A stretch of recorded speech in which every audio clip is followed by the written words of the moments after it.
नमस्कार, मैं हूं हंसा वैष्णव और आप देख रहे हैं LNV टीवी न्यूज।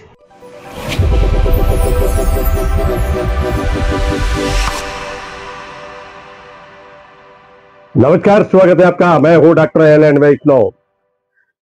प्रशासन, पुलिस और पत्रकार एक साथ नजर आए।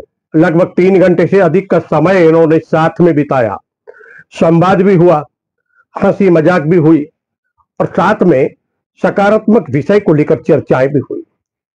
क्या कमी है और उसको पूरा कैसे किया जाए, उस पर भी चर्चा हुई। सुधार की गुंजाइश कहां कहां तक हो, इस विषय को लेकर भी संवाद हुआ। प्रशासन क्या कर रहा है, पुलिस क्या कर रही है, पत्रकार क्या कर रहे हैं और समाज के और राष्ट्र के लिए क्या अच्छा किया जा सकता है, इस विषय पर संवाद होता रहा।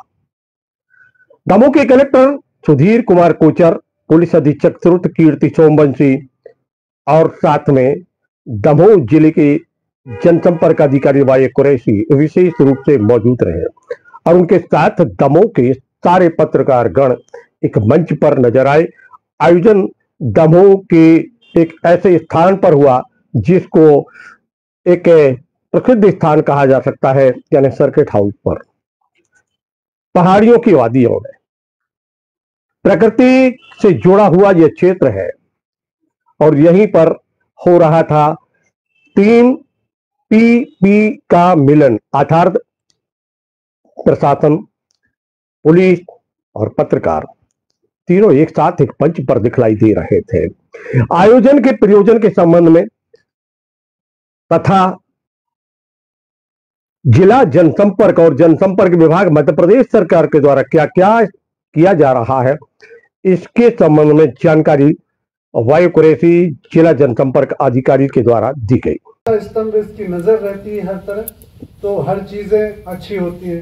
जैसे अपने यहाँ कलेक्टर साहब हैं, SP साहब हैं, ये लोग भी आपकी हर बातों पे और ध्यान रखते हैं, सोशल मीडिया से खुद जुड़े रहते हैं। जो बात रहती है और जो आप लोग करते हैं, जो जरूरत की रहती है, जिनको जिनाइन है, तो मैं पर्सनली, वो तो खुद देखते हैं, मैं बहुत सी चीजें जो रहती है मैं भी उन तक पहुंचाता हूँ। मैं एक बात ये करना चाहता हूँ कि अपन लोगों को इस काम करने के दौरान अपने परिवार में माता पिता जो अपने आश्रित हैं और कभी बीमारी हो जाती है, कभी परेशानी आ जाती है, तो 2 इस तरह से अपन इसमें कि अपन लोगों को देखिए, जैसे बीमार हो जाते हैं तो जनसंपर्क विभाग अपने आप लोगों को उसमें जो बिल होता है, एक्चुअल बिल रहता है, उस आधार पर वो सहायता स्वीकृत करता है। बहुत से लोगों को इस बारे में मालूम नहीं है। मैं कहीं होता है तो मैं स्वयं संपर्क भी करता हूँ और अक्सर आयोजनों में बात करता हूँ। देखिए, मेरा बहुत साफ मंशा रहती है कि आप लोगों तक अगर सहायता मिल सकती है। मैं कलेक्टर साहब से भी आग्रह करता हूँ और अभी तक जितने भी कलेक्टर साहिबान रहे हैं उन लोगों ने भी की है। तो और आपकी जो नीचे जो संवाददाता अपने ग्रामीण क्षेत्र में भी रहते हैं, उनको भी सहायता मिलेगी। तो आप लोग इस चीज़ को हमेशा नोट कर लीजिए। देखिए, वो 20,000 भी खर्च हुए हैं तो वो 20,000 आपका हक है, वो मेरा उसमें कोई दायित्व नहीं। मेरा दायित्व आपको अवगत कराना। तो मैं अक्सर जो भी होता है तो बताता हूँ और मैं किसी का नाम नहीं लूंगा कि अपन को किसने, मैं हाँ उनका नाम लूंगा जो आप काम कर रहे हैं और डेथ हो जाती है। तो पहले सिर्फ अधिमान्य पत्रकार को सहायता मिलती थी 4 लाख रुपए परिवार को। अपने यहाँ पे पहले साथी की डेथ हुई थी, तिवारी ने चौरसिया जी की। तो प्रशांत जी के मैं घर गया था और उनके माता पिता से मैंने कहा कि बाबूजी, मैं प्रयास करूंगा, आप मुझे को तंग मत कीजिएगा कि मैं आपसे ये बोल रहा हूँ, ये बात कानूनी नहीं है।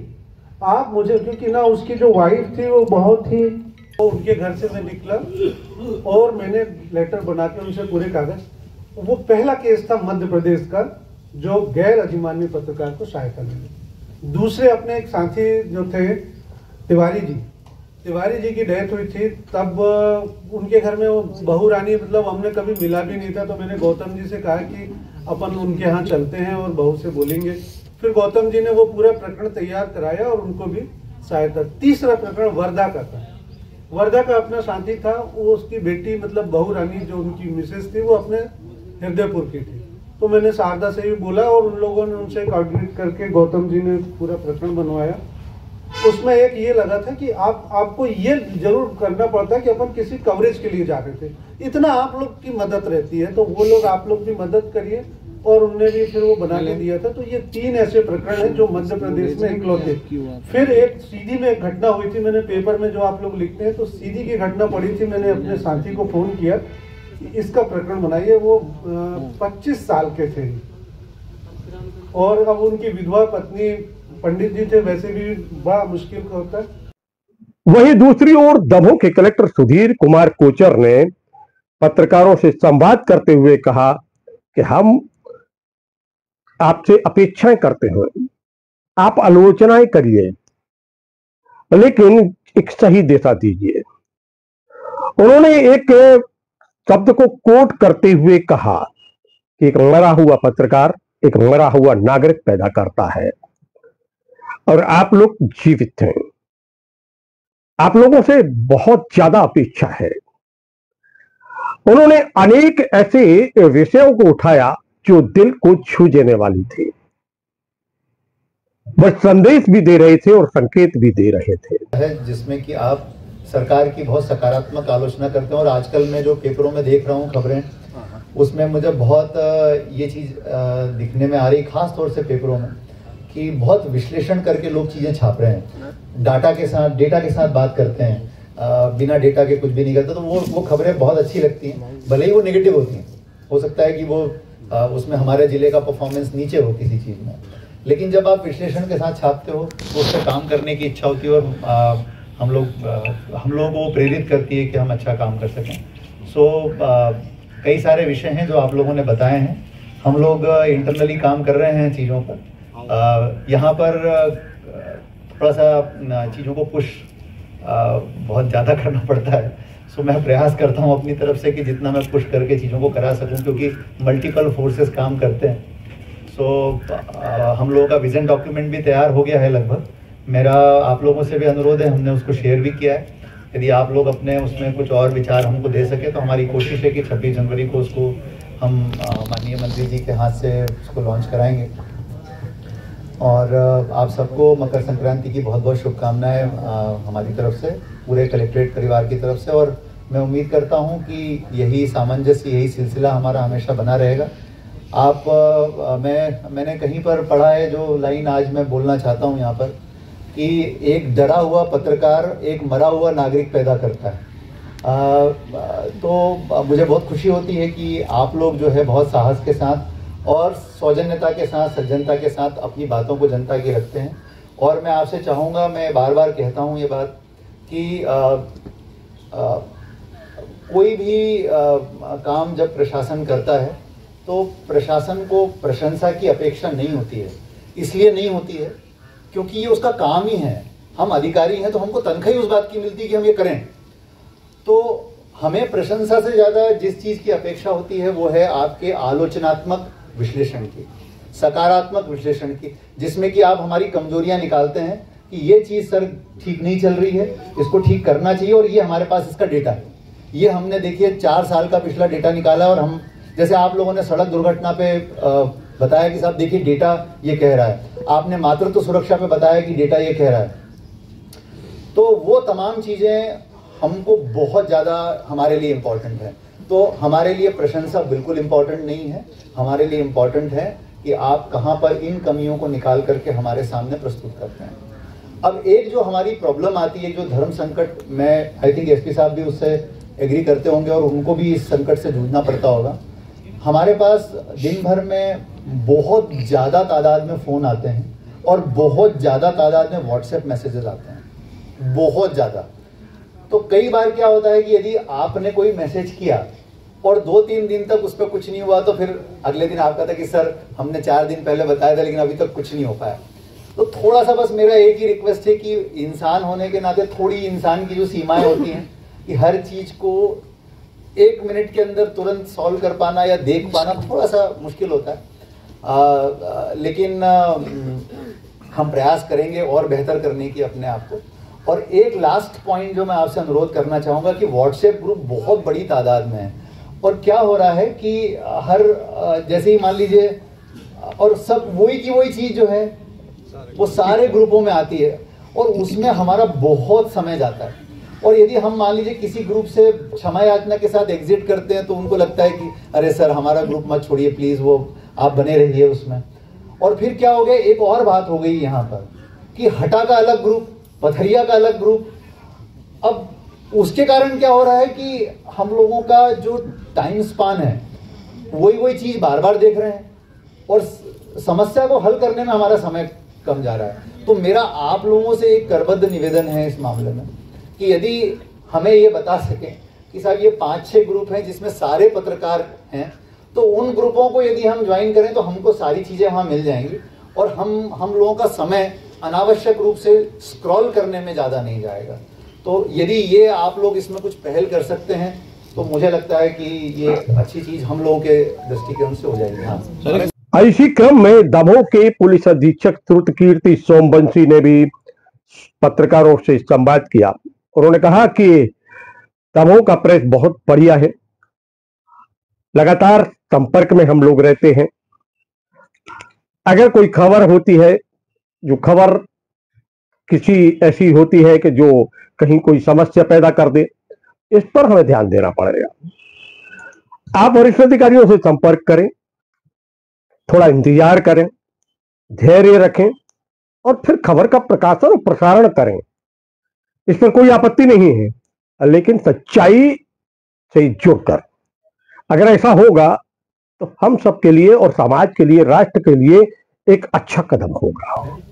और आपके जो आपका वो है वर्क फील्ड है उससे रिलेटेड हो या आपकी पारिवारिक या सामाजिक कोई व्यवस्था हो, कोई दिक्कत हो, उसमें हम सब आपके साथ जुड़े हुए हैं, आपके साथ खड़े हुए हैं। 2024 में जब मैं यहाँ आया तो धीरे धीरे बहुत सारे लोगों से मुलाकात होती रही। शहर के लोगों से जल्दी मुलाकात हो गई थी, पर अपने जितने भी सब डिविजन्स हैं उसमें लोगों से छन के धीरे धीरे कोई मुद्दे आए या किसी बात पर बातचीत होने के बाद मुलाकात होती रही। तो एक बहुत अच्छा एक्सपीरियंस रहा है मेरा अभी तक। और जो मैंने देखा है कि काफ़ी एक्टिव मीडिया फ्रेटर्निटी है दमोह की, और बहुत सारी चीज़ें में जिनमें हम लोग भी जिनको समझ नहीं पाते या हम पता नहीं लग पाती, वो पहले ही मीडिया तक चली जाती हैं और फिर वहाँ से हमारे पास आती हैं। तो कभी कभी जो हमारी डीएसपी की टीम है सूचना वाली, मैं उनको बोलता हूँ कि तुम लोग 3-4 मीडिया वालों को अपने साथ रखा करो और उनसे इंफॉर्मेशन लेते रहा करो, क्योंकि एक्चुअली बात ये सही है कि जो ग्राउंड पे चल रहा है, जो लोगों से जुड़ाव है, जो उनके संगठन है सामाजिक, उनकी जितनी भी परिपाटियां हैं, उसमें आप लोगों की बहुत अच्छी पकड़ रहती है। पुलिस वाला कितना भी वो सूचना संकलन में चला जाए या थाने में चला जाए या किसी और संगठन के थ्रू इंफॉर्मेशन एक्सट्रैक्ट करने की कोशिश करे, लेकिन फिर भी वो उस तह तक नहीं जा सकता जितना, चूंकि आप समाज के बीच में रह रहे होते हैं। तो बहुत अच्छी तरीके से 8-9 महीने में यहाँ पे कार्यकाल के दौरान एक्सपीरियंस की हैं। उसमें ये है कि वो नेगेटिव भी बोलूँगा मैं और पॉजिटिव भी बोलूँगा। नेगेटिव में जैसे मैं पहली चीज़ बोलना चाहूँगा, जो मुझे लगता है कि कभी कभी कुछ इंफॉर्मेशन सूत्र के हवाले से लिखकर या फिर बिना किसी क्रेडिबल सोर्स के हवाले से लिखकर उस खबर का जो मुख्य सार है उससे भटका दी जाती है खबर। तो आमतौर पर खबर वो जो जिस दिशा में चलनी चाहिए वहां ना चल के कहीं और चली जाती है, और उससे जो मुझे लगता है कि जो दायित्व के रूप में देखा जाए अगर एक पत्रकार के और एक जर्नलिस्ट के, वो थोड़ी उससे अलग लीक पे चलते हुए चली जाती है। फिर उस चीज को संभालना और उस चीज को सामाजिक रूप से स्थापित करना, कानून स्थापित करना थोड़ा मुश्किल हो जाता है हमारे लिए। तो मेरा सबसे ये निवेदन होगा कि अगर कोई बहुत गंभीर खबर आ रही है, कोई गंभीर सूचना आ रही है, तो एक बार पहले किसी वरिष्ठ अधिकारी से या जिम्मेदार अधिकारी से उस विषय में एक बार तस्दीक कर लें, तभी उस चीज को आप व्हाट्सएप ग्रुप में या किसी क्रेडिबल अपने जो आपके सोर्सेज हैं वहां पर चलाएं। क्योंकि एक बार वो खबर चल जाती है तो हम उसमें कितनी भी कार्रवाई कर लें या कुछ भी उसके बाद ऐड कर लें, वो सारी चीजें उसके बाद होती हैं। उसमें जो प्रारंभिक रूप से सूचना चली जाती है उसको बदलवाना बहुत मुश्किल होता है। इसी संबंध जैसे आपने देखा होगा, पथरिया में 2 बहुत ही गंभीर मामले हुए, जिसमें जो खबर शुरुआत में सनसनीखेज रूप से चलाई गई, बाद में सच्चाई के रूप में कुछ और खबर निकली। उससे क्या होता है कि यहाँ से लेके भोपाल तक एक अफरा तफरी मच जाती है, एक पैनिक हो जाता है, फिर बाद में लगता है कि वो तो खबर कुछ और थी और चल कुछ और गई।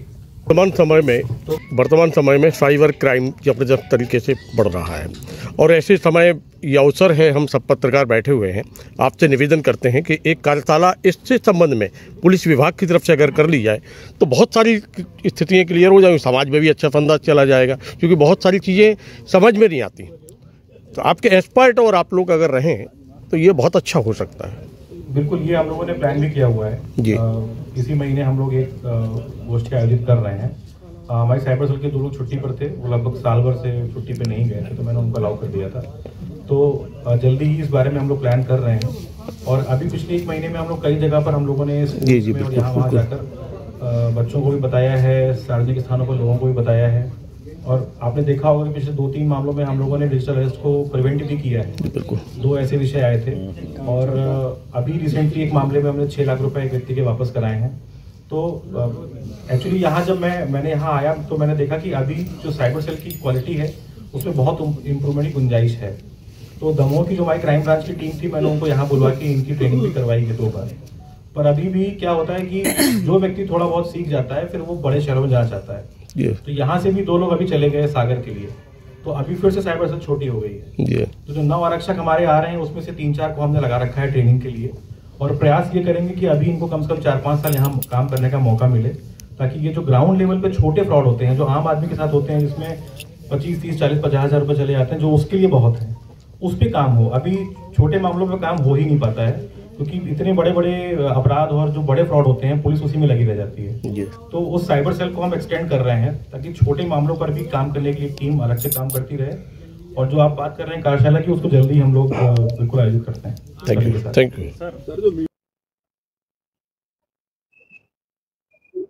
विदित हो कि दमोह जिला मुख्यालय पर प्रेस, पुलिस और प्रशासन के बीच में संवाद के साथ में सहभोज का भी आयोजन यहां पर किया गया था। लगभग 3 घंटे से अधिक का समय यहां पर प्रशासन, पुलिस और पत्रकारों ने एक साथ व्यतीत किया और सबने एक दूसरे को शुभकामनाएं दी, संकल्प लिया कि हम सकारात्मकता की ओर एक कदम को बढ़ाएंगे आगे। राष्ट्र निर्माण में हम भी करेंगे अपना पूर्ण सहयोग। इस प्रकार के संकल्प के साथ हम सब ने आज यहाँ से शुरुआत की है और आने वाले समय में ये बहुत आगे तक है, ये संवाद और ये प्रक्रिया और ये सारी चीजें आगे तक जाएं, अच्छा राष्ट्र बने, अच्छा दमोह जिले का नाम हो। इसी संकल्प के साथ सबने एक दूसरे को शुभकामनाएं देते हुए विदा लिया।